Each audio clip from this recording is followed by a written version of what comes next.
My name is Emily Carter, and I am 24 years old. I knew something was wrong when the laughter around me began to sound distant and distorted. I was carrying a tray of lemonade across the clubhouse patio during my parents' anniversary cookout when smoke from the grill swept directly into my face. My throat tightened almost instantly. I tried to take a deeper breath, but my chest felt locked, as if an invisible weight were pressing against it. I placed the tray on the nearest table and whispered, "I can't breathe." My father glanced at me without leaving his chair. "Get up," he said. "Nobody's buying this act." My mother looked toward the guests and muttered that I was always looking for attention. My older sister gave an uncomfortable laugh, but she didn't come any closer. I tried to walk toward the clubhouse door, hoping cleaner air would help, but my legs suddenly gave out. My hand struck the drink table, sending plastic cups and cans crashing across the concrete. That sound finally made everyone turn. My sister's friend pushed through the crowd and dropped beside me. She watched me struggle to speak, checked my pulse, and quickly moved me away from the smoke. Then her expression changed so suddenly that even my parents stopped talking. "Call 911 now," she shouted. For one long second, the entire patio went silent. My parents stood frozen, their faces turning pale as the guests began staring at them instead of me. I didn't understand it yet, but that silence marked the beginning of everything they had tried so hard to hide falling apart. Before I tell you what she noticed and why my parents were about to lose far more than control of their celebration, tell me what the weather is like where you are, whether it matches your mood today, and where you're watching from. I want to see how far this story travels. The silence broke when my sister's friend pulled out her phone and called 911 herself. Her name was Dr. Rebecca Collins, a pulmonologist who had gone to college with my older sister, Olivia Carter. I had only met her twice, but in that moment she treated me with more compassion than my own family had shown in years. She guided me away from the grill smoke, helped me sit upright, and told me not to force the words out. My father, David Carter, stood near the cornhole boards with a beer in his hand, looking irritated instead of concerned. "She gets anxious," he said. "Give her a minute and she'll settle down." Dr. Collins looked up at him. "She can't finish a sentence.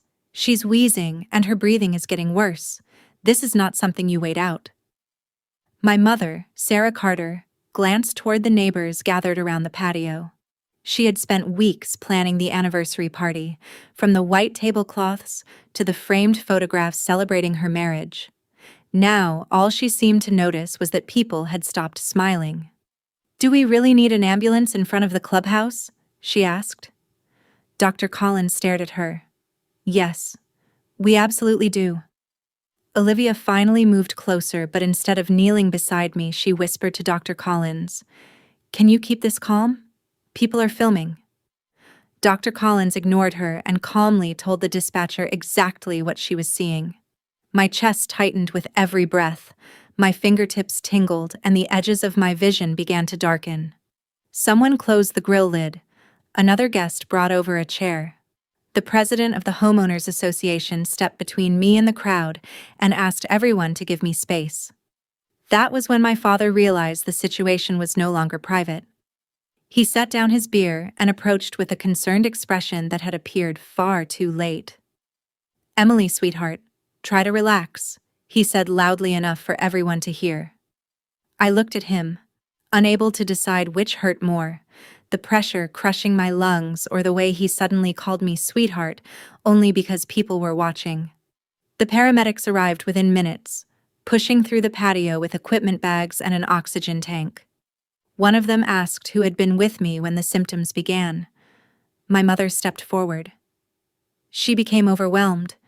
She's always been sensitive. Dr. Collins interrupted her. She said she couldn't breathe. Her parents dismissed it. Nobody called until I did. My mother's face tightened. "That's not what happened." The HOA president spoke up behind her. "That's exactly what I heard." For the first time, my parents couldn't control the story. The paramedics checked my oxygen level, listened to my lungs, and moved me farther away from the smoke. They asked about asthma, allergies, medications, and whether I had experienced anything like this before. Dr. Collins explained that I had been exposed to heavy grill smoke and developed obvious respiratory distress. She didn't diagnose me. She simply described what she had witnessed and how quickly my condition had deteriorated. As they lifted me onto the stretcher, my father asked whether the ambulance could leave through the service entrance instead of driving past the main gathering area. The paramedic looked directly at him. "Sir, our priority is your daughter's safety." Guests began whispering again. My mother's cheeks flushed red. Olivia stared at the ground. From behind the oxygen mask, I watched all of them, and the truth became painfully clear. They weren't afraid of losing me. They were afraid of losing control of how they looked. Dr. Collins told me she would follow the ambulance in her car. My mother called after me. "We'll come as soon as we finish handling things here." The ambulance doors closed before I could respond. Inside the ambulance, cool oxygen flowed against my face while the monitors recorded every frantic beat of my heart. My phone vibrated beside me. The first message was from my mother. "Please don't turn this into a neighborhood scandal. We still have guests here." I read it twice before turning the screen face down. As the siren carried me away, one question kept repeating in my mind. How many times had they watched me struggle and decided their reputation mattered more? The ambulance took me to the nearest community hospital outside Cary, North Carolina. By the time the doors opened, I was trembling so badly that the blanket over my legs shook with me. The nurses moved quickly, connecting monitors, asking questions, and checking my breathing. No one accused me of exaggerating. No one told me to calm down for someone else's comfort. That difference nearly made me cry. A respiratory therapist gave me a breathing treatment while the emergency physician ordered tests to rule out an allergic reaction, heart problems, and other possible causes of the chest pressure. My oxygen levels gradually improved, but the tightness in my chest didn't disappear right away. The doctor explained that the grill smoke appeared to have triggered an acute bronchospasm, while fear and stress had intensified it into a severe panic response. "Stress can make respiratory symptoms worse," she told me, "but that doesn't make them imaginary. What you experienced was real, and calling 911 was absolutely the right decision." I wanted to save those words and replay them every time my father called me dramatic. Because of the severity of the episode, and because I still felt unsteady, the medical team decided to keep me overnight for observation. Dr. Rebecca Collins arrived about 20 minutes later. He stayed near the door until a nurse told her she could sit down. She didn't pretend to be part of my treatment team. She simply asked whether I wanted her there. I nodded. "I'm sorry," she said. "Olivia has made comments about you being dramatic before. I never questioned them. I should have." I looked at her. "You believed her because she's your friend." Her expression tightened. "I believed her because I didn't think someone would lie about something like that." The answer hurt, but I appreciated her honesty.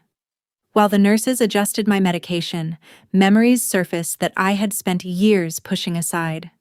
When I was 14, I came home from soccer practice coughing so hard I could barely speak. My father said I was just looking for an excuse to quit.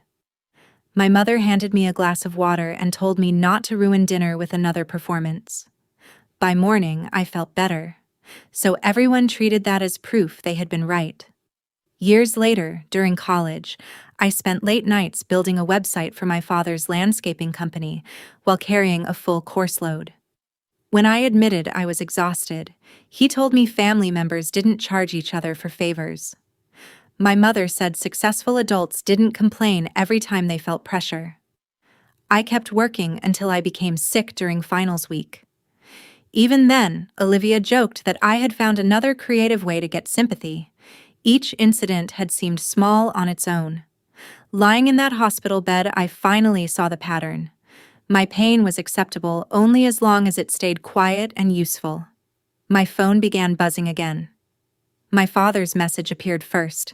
The website update still needs to be finished before Friday. Don't use today as an excuse to delay it. A second message came from my mother. Post something in the neighborhood group saying you're okay and that it was just anxiety. People are making assumptions. Then Olivia texted, Rebecca is acting like we neglected you. Please tell her we were only trying not to panic everyone. Not one of them asked whether I could breathe normally. Dr. Rebecca Collins noticed my expression change. What did they say? I handed her my phone. She read the messages silently. The anger on her face was unmistakable. Do you want me to respond to Olivia? She asked. No, I said. I want to see what she says when nobody protects her from the truth. A nurse returned with a cup of water and noticed the messages glowing on my screen. She simply said, You're allowed to silence your phone. It sounded like such a small permission, but I had never thought of it that way. I had spent my entire life believing that being a good daughter meant being permanently available. I turned on Do Not Disturb.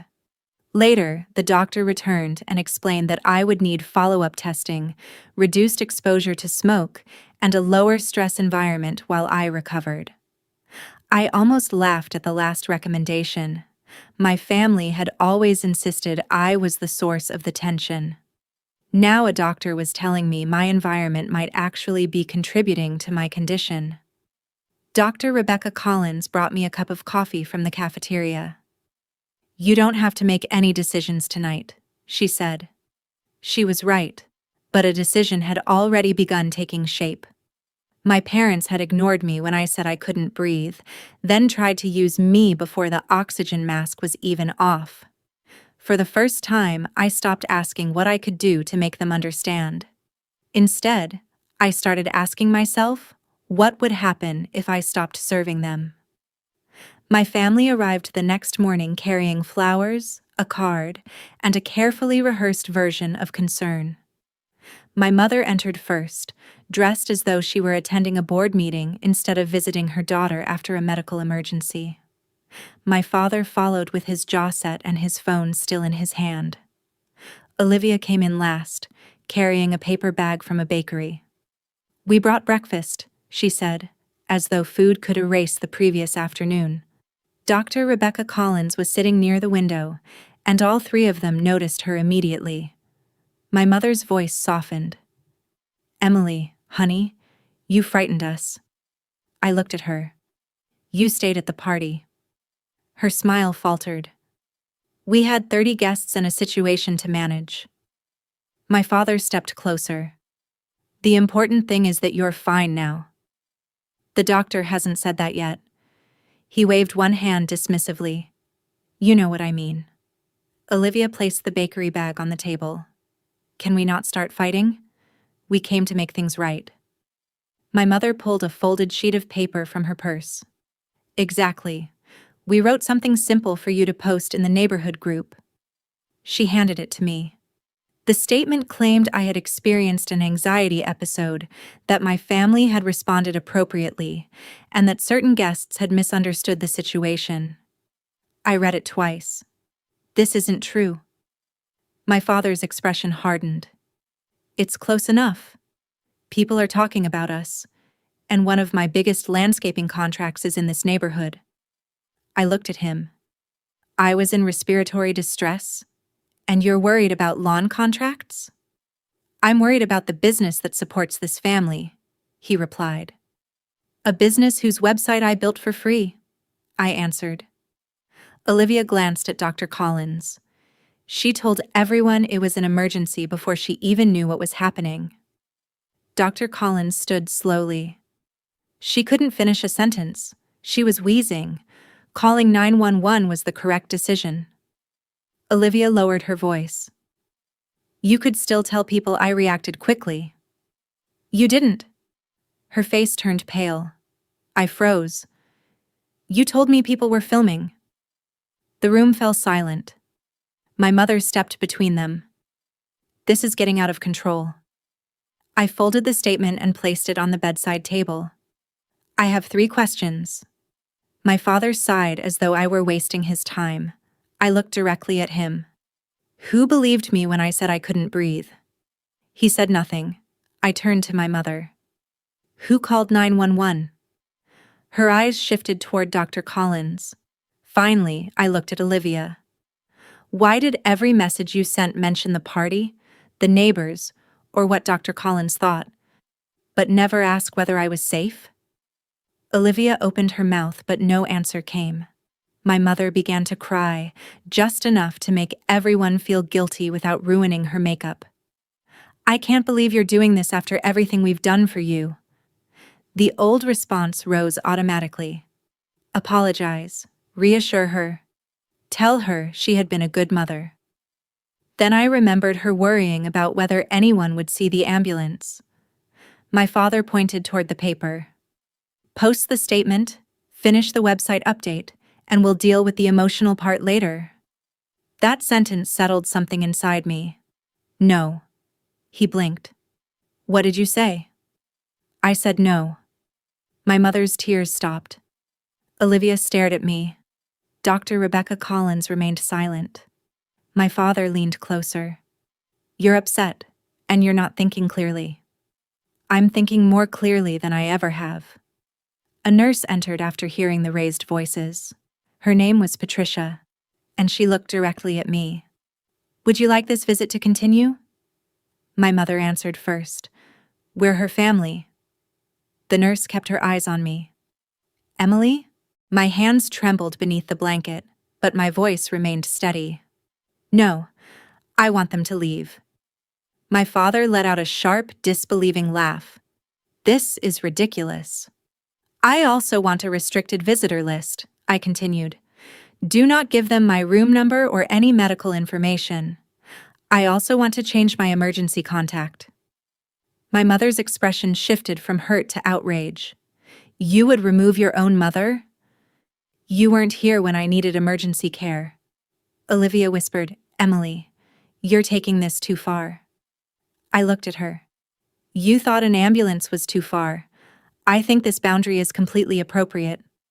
Nurse Patricia opened the door and asked them to leave. My father initially refused, insisting that because he had paid part of my college tuition, he had every right to stay.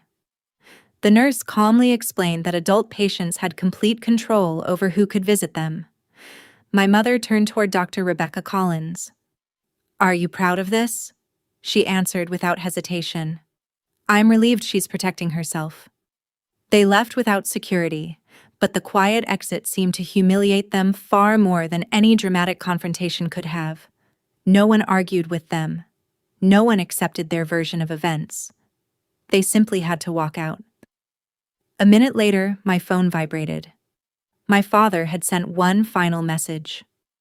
Whatever drama you're creating, the website still needs to be finished by Friday. I stared at it until the words stopped hurting and started looking absurd. Then I opened my laptop, gathered every password, design file, and unpaid project I had completed for his company, and began preparing a professional handover. I wasn't going to destroy anything. I was simply going to give him exactly what he claimed to want, his business, without my invisible labor holding it together. A hospital counselor visited me later that afternoon. Her name was Dr. Renee Foster, and she spoke with the kind of patience that made silence feel safe. She asked how often my family dismissed my emotions. I gave the answer I had repeated for years. They're difficult, but they mean well. She didn't challenge me. Instead, she simply asked, What do you hear in your head whenever you need help? The answer came immediately. Don't embarrass the family. Stop being dramatic. You owe us after everything we've done for you. Saying those sentences out loud made them sound less like truth and more like instructions someone had planted inside me. Dr. Foster asked what my life would look like if I kept obeying them. I pictured myself 5 years older, still updating my father's website at midnight, designing free advertisements for Olivia's real estate listings, and organizing neighborhood events for my mother because she always told people I was good with computers. I saw myself attending every holiday, absorbing every insult, and leaving each gathering with a headache hidden behind a smile. Then she asked what might happen if I stopped. The answer frightened me because it also felt beautiful. I pictured my apartment in Raleigh with the windows open, plants on the shelves, and no family group chat controlling my day. I pictured charging clients fairly, attending therapy through Zoom, and spending Sundays with people who never expected me to make myself smaller. I opened my laptop and finished the handover package for my father's landscaping company. I included every login, file, and instruction he would need. Then I wrote a short email. Effective immediately, I would no longer provide unpaid design, maintenance, or marketing services. Any future work would require a signed contract and payment in advance. I sent a similar message to my mother regarding the HOA newsletter and another to Olivia regarding the property brochures I had been designing for free. Within minutes, my phone lit up. My father called the email disrespectful. My mother said I was abandoning the family during a crisis that I had created. Olivia wrote that she had a listing presentation on Monday and couldn't find another designer in time. I didn't answer. Instead, I took screenshots and saved them in a folder titled Boundaries. I also created a detailed timeline of the anniversary party, beginning with the moment I said I couldn't breathe and ending when the ambulance left the clubhouse. Dr. Rebecca Collins helped me verify the approximate time of the 911 call. I wrote down exactly what I remembered without exaggeration. The truth was already strong enough. That evening, my mother posted in the neighborhood group. She claimed I had experienced an emotional episode, that my family had done everything possible to help me, and that false rumors were unfairly damaging my father's business. She didn't reveal my full medical information, but she used my name and strongly implied that I was unstable. Some neighbors offered sympathy. Others had been at the party and immediately began correcting her version of events. The HOA president contacted me privately. She explained that the board was concerned because my mother had used an official community communication channel to attack a resident and pressure witnesses. She asked whether I wanted to provide a statement. I sent 4 simple sentences. I said I couldn't breathe. My parents did not call 911. A guest called after witnessing obvious respiratory distress. I was transported to the emergency department and received medical treatment. I didn't include years of mistreatment or emotional accusations. The facts were enough. Olivia contacted Dr. Rebecca Collins that night and asked her to tell the HOA that she had been trying to help. Dr. Collins showed me the message because it directly involved my medical emergency. Her reply was brief. She would not make a false statement, and she had no interest in continuing a friendship with someone who expected her to change what she had witnessed. Olivia sent me a furious message blaming me for destroying their friendship. I almost answered. Then I realized she had never blamed herself for standing beside me while I struggled to breathe. The next morning, the doctor cleared me for discharge with follow-up appointments and instructions to avoid smoke, monitor my breathing carefully, and reduce my exposure to conflict. I expected to feel relieved. Instead, I felt nervous. Hospitals had rules that protected patients. Outside those walls, my family expected the old roles to begin again. Before I left, the HOA president called once more. My mother had requested a special meeting to clear the family's name. She wanted me to attend and confirm that everything had been misunderstood. "You don't have to come," the HOA president told me. I looked at the messages, my discharge summary, and the timeline saved on my laptop. My mother believed I would show up, apologize, and repair her reputation because that was what I had always done. "I'll be there," I said, "but I'm not going to protect them. I'm going to tell the truth once and let them face it." The special HOA meeting took place 10 days after I left the hospital. By then, I could breathe normally again, although smoke or intense emotions still made my chest tighten. I had attended one therapy session over Zoom and completed my first follow-up appointment. I wasn't fully recovered, but I was steady enough to walk into the clubhouse without lowering my eyes. Dr. Rebecca Collins attended as a witness, not as my physician. My friend Leah sat beside me for support. Across the room, my parents and Olivia occupied the front row, as though they were the ones who had been wronged. My mother wore a navy dress and carried a folder filled with printed messages. My father looked furious before the meeting had even begun. Olivia avoided looking at Dr. Collins.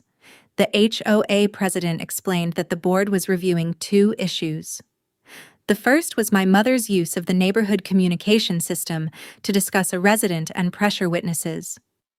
The second issue was the pending renewal of my father's landscaping contract, which covered several of the neighborhood's common areas. My mother stood first. She described the anniversary party as a loving family celebration interrupted by an unfortunate anxiety episode. She claimed that my father and Olivia had tried to keep everyone calm, while Dr. Rebecca Collins created unnecessary panic. Then she turned toward me. Emily can confirm that we never intended to neglect her. She smiled as though she had already rehearsed my answer. My father added that online rumors were threatening the livelihood of hardworking people. Olivia said she had simply been too shocked to react quickly, but had never believed I was in real danger. The HOA president looked at me. "Would you like to speak?" I stood with my timeline in one hand. My legs felt weak. My voice did not. At approximately 4:17 p.m., I told my parents that I couldn't breathe. My father told me to get up because nobody was buying my act. My mother said I was always looking for attention. I tried to reach the clubhouse door and collapsed against the drink table. Dr. Rebecca Collins moved me away from the smoke and called 911. My family did not. My mother interrupted. "That's your interpretation." The HOA president held up a hand. "Please let her finish." I continued. After I was taken to the hospital, my mother's first message asked me not to create a neighborhood scandal. My father asked me to finish unpaid website work while I was still in the emergency department. Olivia asked me to tell Dr. Collins that our family had responded appropriately. I placed printed copies of the messages on the table. I didn't read them aloud. I didn't need to. The board members reviewed them in complete silence. My father leaned toward me. "You're sharing private family messages." I met his eyes. "You used a public neighborhood group to portray me as unstable." I paused. "I'm simply correcting the record." Dr. Rebecca Collins was invited to speak next.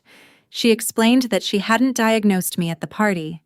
She had simply observed that I couldn't complete a sentence, was wheezing, and was showing clear signs of respiratory distress after being exposed to heavy grill smoke. She said calling 911 had been medically appropriate and that my family had delayed because they believed I was pretending. The HOA president then gave her own statement. She confirmed hearing my father dismiss me, and my mother complained that an ambulance parked outside the clubhouse would attract attention. Another neighbor confirmed that my father had asked guests not to discuss the incident because it could damage his business. My mother stood abruptly. "Everyone is twisting a terrible moment just to make us look cruel." One of the board members looked at her. "Did you post that your daughter had experienced only an emotional episode after learning she had received emergency respiratory treatment?" She hesitated. Then she admitted she had. "I was trying to stop the gossip."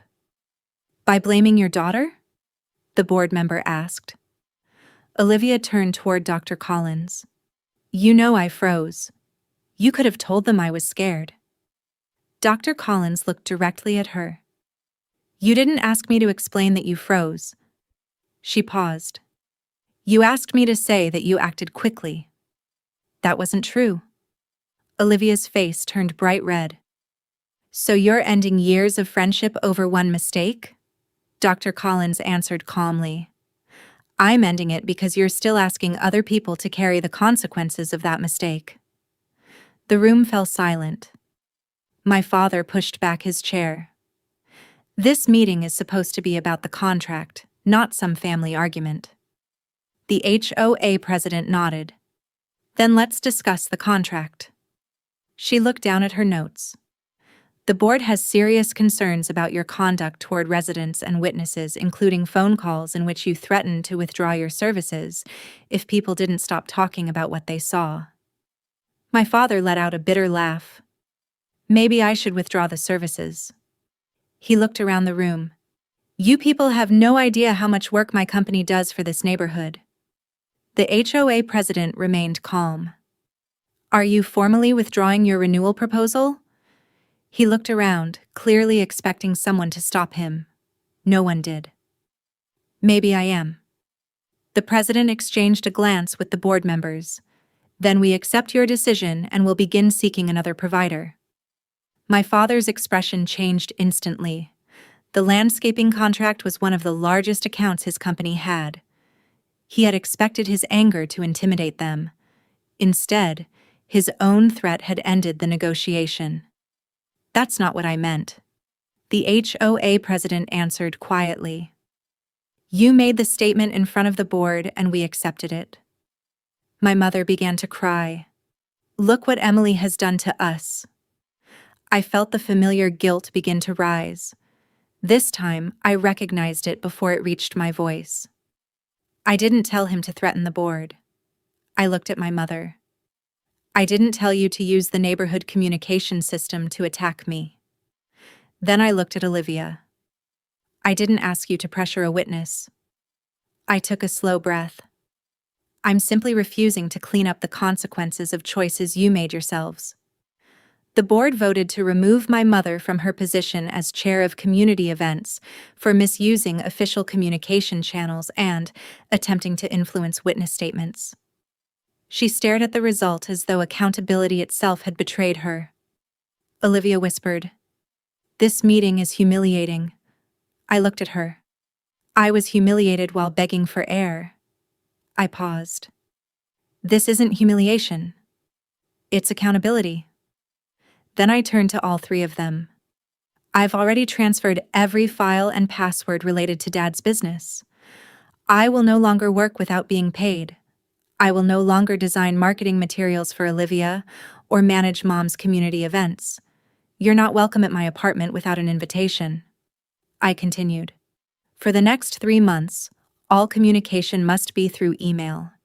Any attempt to harass me, contact my clients, or spread false information about me will result in complete no contact. My father stood and pointed at me. You think you can punish us because you had one panic attack? Dr. Rebecca Collins started to respond, but I gently raised my hand.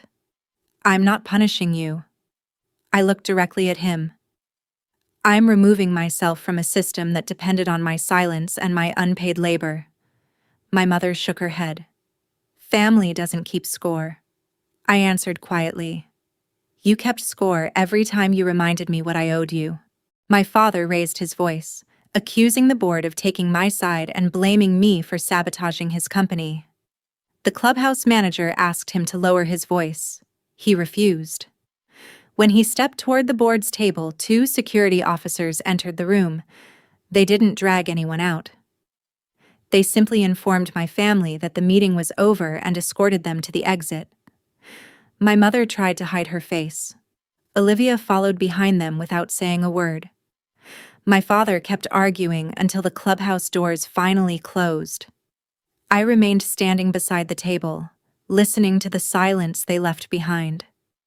It wasn't the triumphant silence I had once imagined revenge would bring. It was cleaner than that. For years, their power had depended on me fixing every problem they created. This time, I had stepped aside. My father lost the contract because of his own threat. My mother lost her position because of her own manipulation. Olivia lost Dr. Rebecca Collins's friendship because she asked her to lie. I hadn't destroyed their image. I had simply stopped holding it together. The consequences continued unfolding over the following weeks. My father's company didn't collapse, but losing the HOA contract hurt badly. He had to reduce his advertising budget and hire a professional web designer after finally realizing how much unpaid work I had been doing behind the scenes. He told relatives that I had cost him thousands of dollars. The truth was much simpler. He had built part of his business on free labor and assumed I would never stop providing it. My mother no longer controlled neighborhood events. Several people who had once treated her like the perfect organizer became distant after learning she had pressured them to describe my medical emergency as an overreaction. She sent me a long email saying she was sorry that I had misunderstood her intentions. Most of it focused on how embarrassed and isolated she felt. I didn't respond. An apology that protects the speaker from responsibility isn't repair. Olivia's consequences were quieter, but far more personal. Dr. Rebecca Collins ended their friendship. Several people in Olivia's social circle had attended the cookout and knew she had been more concerned about people recording videos than calling for help. She accused me of turning everyone against her. I hadn't. I never spoke to her friends. They simply witnessed her choices for themselves. 3 weeks after the HOA meeting, Olivia sent me an email without excuses. She admitted that she had joined our parents in mocking me because it kept their criticism focused somewhere else. She confessed that she had been more afraid of looking foolish than of losing me. It was the first completely honest thing she had said. I replied with only 2 sentences. I appreciated the specific apology, but I wasn't ready to restore contact. Accountability could begin without immediate forgiveness. Therapy helped me understand that creating distance didn't make me cruel. My therapist taught me to recognize the physical warning signs before panic overwhelmed me. I learned breathing exercises, kept my follow-up appointments, and stopped treating rest as though it were a moral failure. Dr. Rebecca Collins checked in from time to time, but she never tried to become the center of my recovery. She remained exactly what she had been from the beginning, a friend who acted when action was necessary. I also leaned on Leah, my co-workers, and people I had neglected for years while constantly solving my family's problems. For the first time, my support system didn't depend on one person rescuing me. My apartment began to feel different. I bought 2 plants for the windowsill and moved my desk away from the wall. I raised my freelance rates and signed 3 new clients who respected both my time and my work.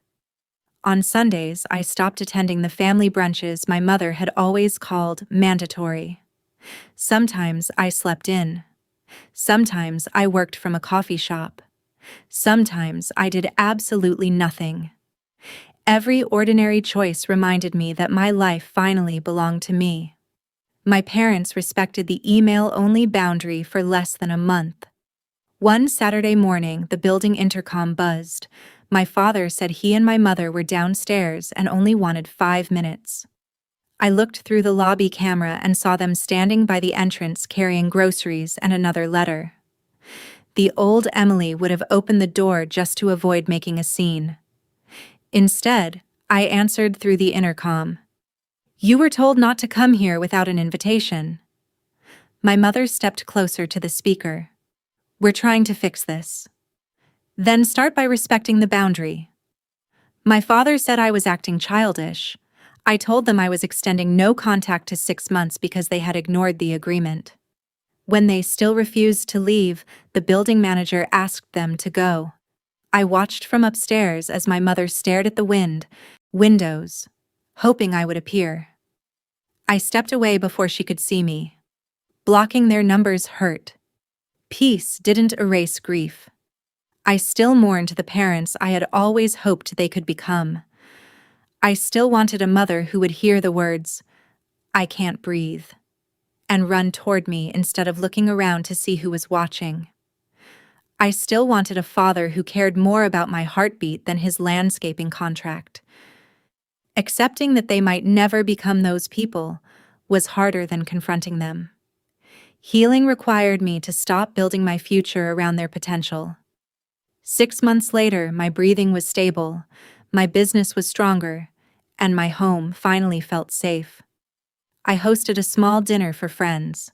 No one expected me to serve everyone. No one mocked me when I stepped outside for fresh air after smelling smoke from another building. Leah quietly closed the window, and the conversation continued without making me feel like a burden. That moment taught me something the anniversary party never could. Real care doesn't require dramatic speeches. It reveals itself through small choices to believe, protect, and respect another person. The greatest lesson I carried from that experience wasn't that every difficult family should be abandoned.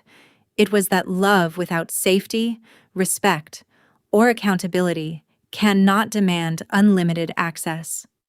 Panic symptoms are real. Difficulty breathing and chest pressure should never be dismissed simply because stress may also be involved. Seeking medical care isn't weakness, and asking for help isn't attention-seeking. Boundaries aren't revenge in the cruel sense. They are simply instructions for how others may remain in your life. When those instructions are ignored again and again, distance becomes necessary. Forgiveness doesn't automatically restore trust. An apology is only the beginning. Consistent behavior is what rebuilds a relationship. My family believed the worst thing I could do was embarrass them. They were wrong. The most powerful thing I ever did was stop protecting them from the consequences of their own behavior. I didn't spread rumors. I didn't destroy my father's business. I didn't ruin my mother's reputation. I didn't end Olivia's friendship with Dr. Rebecca Collins. I told the truth. I withdrew my unpaid labor. I chose peace. Sometimes the most satisfying form of revenge isn't making someone suffer. It's building a life so healthy, peaceful, and fulfilling that their control no longer has any place in it. So tell me honestly, if keeping the peace required you to stay silent about the harm being done to you, would you continue protecting your family's image? Or would you finally begin protecting yourself? Thank you for staying with me until the very end of this story. This story is entirely fictional and created for entertainment and dramatic reflection. We hope it reminds you that setting a boundary may feel uncomfortable at first, but living without one can cost you far more than a few difficult conversations.